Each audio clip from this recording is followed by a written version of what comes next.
আমাদের মুখ্যমন্ত্রী কিন্তু সব পারেন। আমাদের মুখ্যমন্ত্রী রবীন্দ্রনাথকে চ্যালেঞ্জ দিতে পারেন।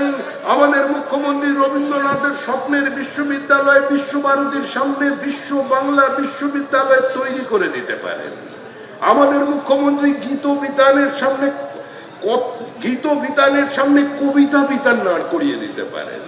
আমাদের মুখ্যমন্ত্রী গীতাঞ্জলির পরিবর্তে কথাঞ্জলি নিয়ে আসতে পারেন।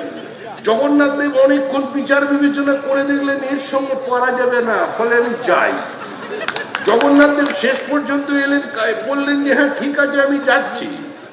জগন্নাথ দেব হয়তো ভেবেছিলেন তিনি মনে যে এর বিসর্জন তো আমার উপস্থিতি দিয়ে হওয়া দরকার। ওই দীঘা তো আরেক অত্যন্ত পবিত্র জায়গা, কারণ ওখানে স্বাধীন তাম্রলিপ্ত সরকার তৈরি হয়েছিল।